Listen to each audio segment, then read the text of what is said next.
mga community, mga job opportunities, siguro yung iba-iba. So, Sir Abel, first, sir, your opening statement, sir.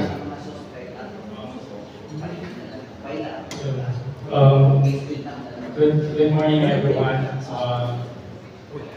This is my first time actually to be invited. It's really a privilege to share the activities and the state activity was again. Good morning, everyone. Ma'am Syra, your opening statement from the PESA. Okay, thank you, Ma'am Syra. Questions coming from our members of the press. But before that, Sir Abel, a briefer, a background of the Iligan City People's Council.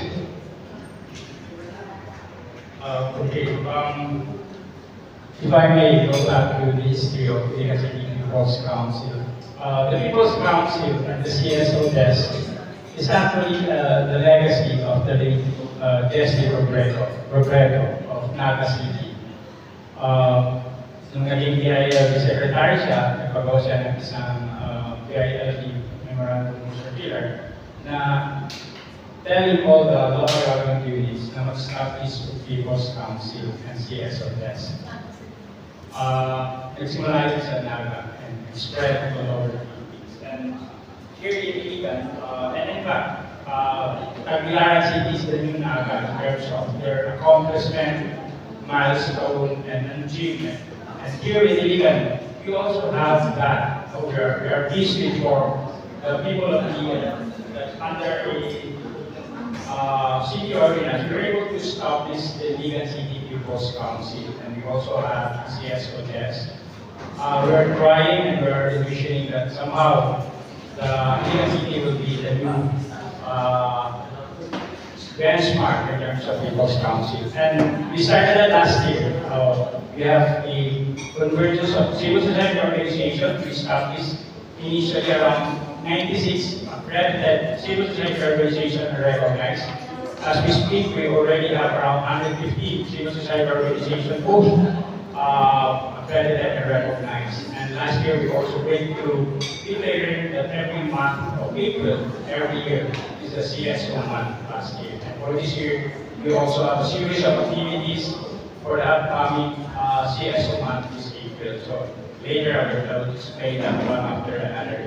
So that's the background. And if I may also give a credit, the credit is to Panangpana, which had Mayor.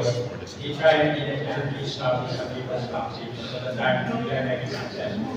So this time, under the leadership of sponsoring the city ordinance by Attorney Betsy, she shepherded the ordinance of the People's Council. So we already have the People's Council and the CSO.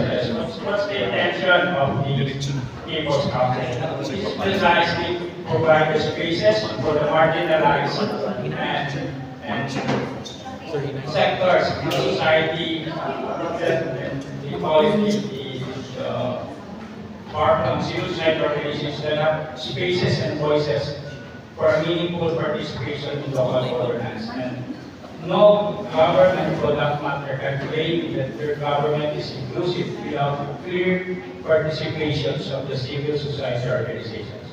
And that's how we are somehow trying our best to really engage in the meaningful local governance environment.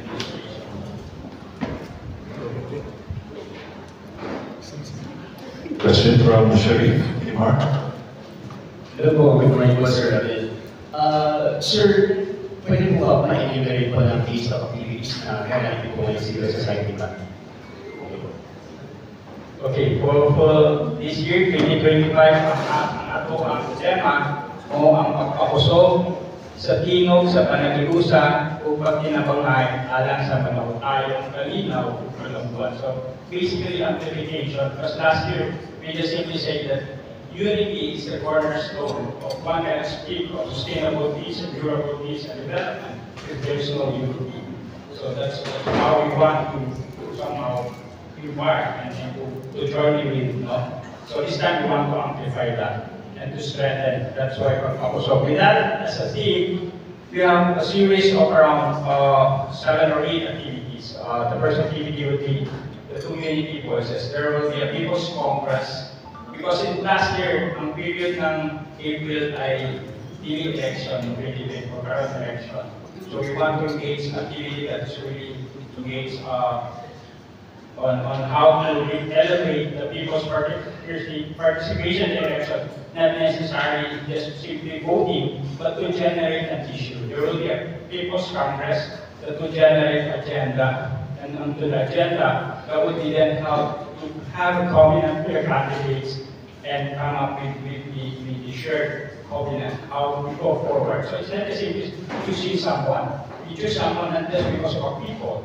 You choose someone because he or she carries your advocacy. You have a shared vision for the leaders. That's one activity for one joint vision on the club. And the rest will be the council activities on the 14th, the Iligan City People's Council Assembly, where the chair will deliver a state of the CSO address on the 14th, and on the 17th, 18th, 19th, and 22, we're going to conduct a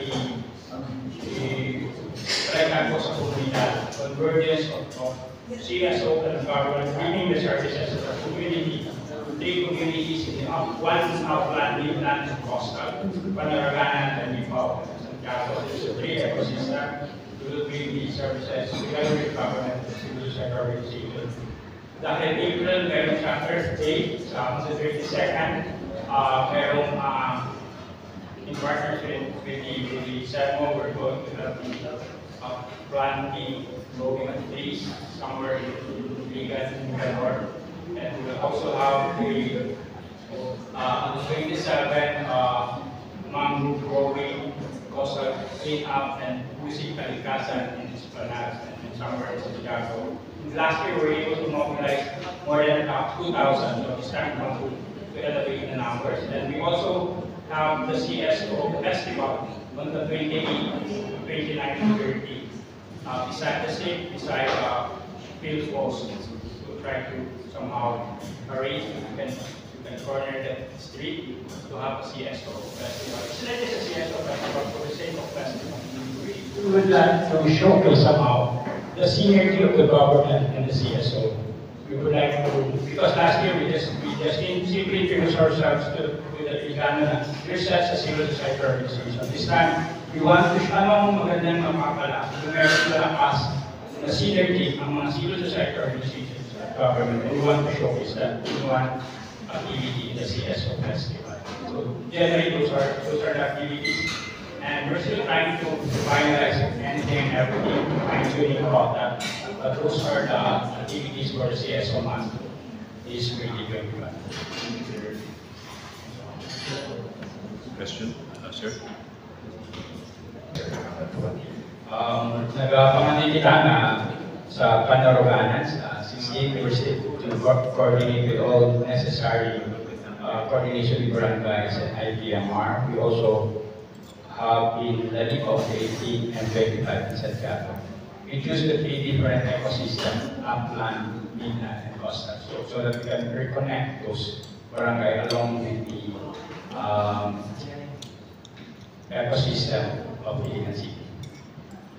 Okay, mga services, these are coming from the private sector. Both the government and civil society organizations. Because for us, we try to think that in times of election, there should be no stoppage on Servicio Caravan. This time we want to cater the Iligan City People's Council. We want to lead and still continue the Servicio Caravan. This time it's not just the city, but us. We will ask them to go with us and bring these services to these 3 barangays. Okay, some more queries from our guests? Okay, well, thank you very much. Sir, your closing statement, Sir Abel. Salamat sa wala yung pangutana. Actually, napag-Iligan City Peace and Order Council karon nga tapos sa AMS, which is ang kapitan na galing tutut as member. So, salamat kayo ulit mga matanan at kapamanan. So anyway, sa mga usapan, dako kaayo na pribilehiyo sa Pilipinas City People's Council, mahatagan din ninyo o kahigayonan na mapangkit din. Ang tanan ng activity nga akong isangkit na sa unahan, wala pong bayad, libre tanan. So ang lahat po ng organization sa iba't ibang kung sa mga forma and shapes, basta kay asosasyon, cooperative, fraternity, socio-civic, academic, professional, anything na organisasyon. We are also blind politically. When you say political color, this is a people's council. This is a city ordinance. This would stand regardless of administration for as long that there is a city ordinance that not privilege beyond administration. We will try our best to be that because this is a people's council. There is no such color when you say people's council. Again, maraming salamat at magandang tanghali po sa atin.